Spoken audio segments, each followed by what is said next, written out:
Why is this site important?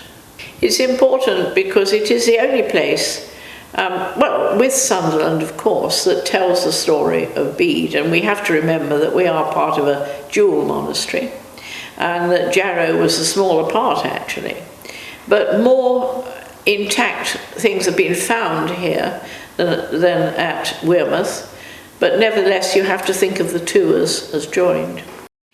Now Bede is somebody that we should be proud of as having lived here, because not only was he believed to be and accepted as being the teacher of the Middle Ages, the teacher.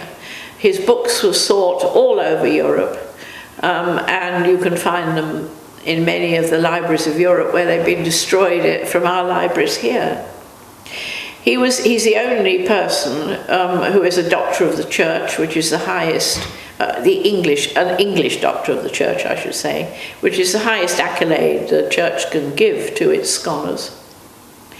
And these sites at Wearmouth and Jarrow are the only two sites where you can go and say, this is where a doctor of the church, like Jerome or Augustine or any of the other great figures of the past, actually lived. You've got a context here that you can say, this was the world Bede lived in. And that's why we call it Bede's world. Well, the reason I got involved in here, or with here, is because I was asked by the then Ministry of Works to excavate on the site, only to date the buildings that were standing. They didn't say to me that you've got to find the monastery of the Venerable Bede or anything like that. I had to date the buildings that were standing. So the first year we just put in 2 test trenches and got burials by the church and looked down the slope, which had been said to be Roman, and to test if it was Roman, and it wasn't. And the next year I thought I'd better try and date the standing buildings, so we dug inside the buildings, and lo and behold, underneath the buildings we found this amazing red plaster floor, an upper signinum floor. It looked just like a Roman floor, and then after that nothing could stop me. And although the buildings had cut through the Anglo-Saxon buildings, they were amazingly intact.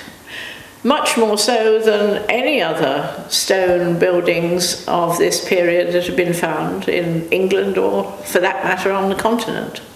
And so it was an amazing find, and we knew immediately it was an amazing find. But there they were, 2 great buildings stretching ahead, one of which must have been a great multi-purpose hall in which Bede would have even taught or written, where they would have meetings. There was a high seat at one end, and then there was a little cell at the end of it, at the east end, and that was the only place we got a floor level and a door at the level of the door. You know, often we were below the floor. So we got the door, and you went in through this. In the first room there was a wash basin or a wash place in one corner, and then slabs all along the wall, which is where the sleeping place. Then there was a screen, the setting for a screen, then a little square room nearer to the church with an upper signinum, that's a red brick floor, and a place where there'd been an altar. And near that, it had been burnt down too, were masses of coloured bits of window glass. We knew, because Bede wrote about it himself, that when these buildings were built, they were something very, very special.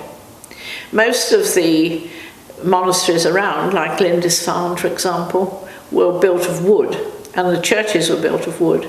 But Bede tells us that Benedict, who had travelled on the continent, wanted to build in the continental in the Roman manner, and for that reason he revived the arts of stone building, which had been lost really since the Romans.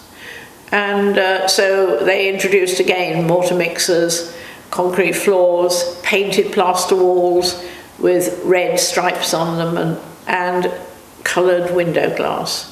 And this glass, which you can see in the museum, is one of the glories of our museum, because we found more early coloured window glass here than anywhere else in Western Europe for the 7th, 8th century. So we managed to plot where the glass fell in some of the buildings so we could see where the windows had been and reconstruct the windows in that way.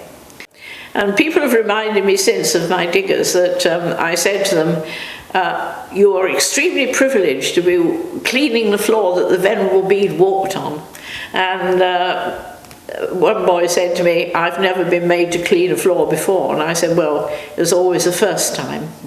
So the experience on the dig at the time was great fun. I don't think we were really aware of what we were doing, other than we knew that this is a bit different, and this is something that we'll look back on. And a friend said to me, they're doing a dig down in Jarrow. We'd never done anything like that before, and they're looking for volunteers. Are you up for it? So we went down for half a day, only half a day, and we did take part. And my main memories are the other people. I think there must have been a lot of students of archaeology, and they were very, very enthusiastic. My memories of Rosemary are she did a course of 12 sessions when the dig was on, and she inspired me, because up till that point, though I'd been taught about Bede at school, I didn't realise what an international figure he was. I didn't realise that Jarrow was on a par with Canterbury and Winchester. But she brought that very clear to me and made me very proud of the fact that I came from Jarrow. There was a feeling that we were involved in something that was something special. There was lots of people, lots of volunteers, and it appeared to stretch for a long way. You sort of didn't realise how far the dig actually stretched. But the experience here, the way we were made to feel so welcome and valued by everybody else who was taking part in the dig, that made us feel grown up. But no matter what we found, everything was valued. It wasn't easy always. I mean, the conversion of the children was perhaps the hardest thing. And I know one night when they'd been particularly evil, overturning our Elsans, you know, it was a fun thing for the evening. You come in the morning and all the Elsan was lying on the ground, awful. And so I had then a lot of American students who, among others that came, year by year, people came from Cornell University. And one of their teachers, a huge man, really got annoyed at this and said, my God, we must really scare these kids off. So what we thought we would do, I went round for several days just dropping hints that at night it was a dangerous place to come because it was haunted and nasty things lurked on the site at night. So when that had sunk in, Bob and I went one night, and as darkness fell, lay in the trenches. When the children came down at sort of late evening, we rose howling from the trenches. And the kids got the message, yes, they got the message. And as we were getting near to the end of the dig, in other words, in the 1970s, and remember I began in 1965 and I finished in 1978, so it was a life's work really. As we were getting nearer to the end, I started to worry about where we would put the finds, because they belonged with the church.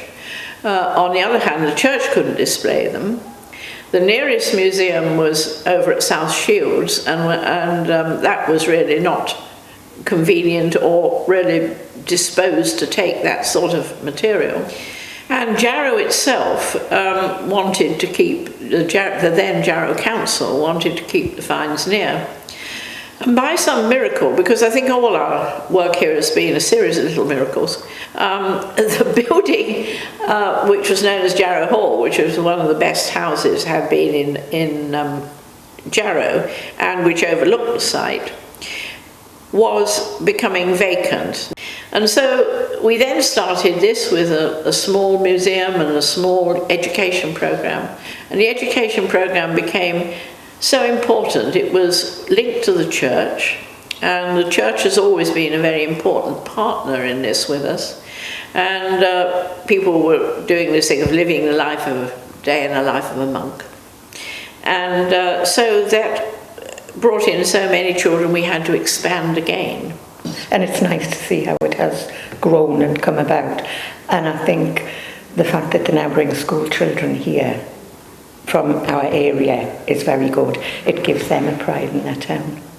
But the children know a lot more now through this than we did, because although Bede was mentioned, it was never of importance as he really is or was.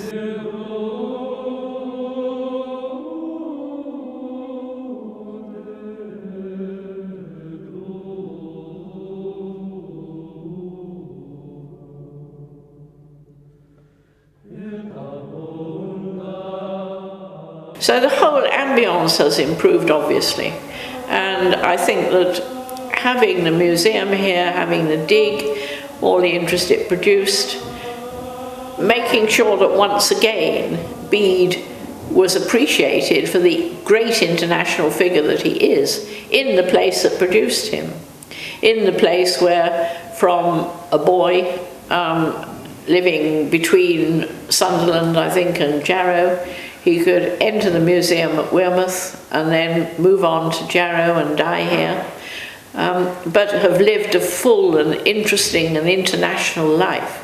All that, I think, has been, well, I hope it's been a help.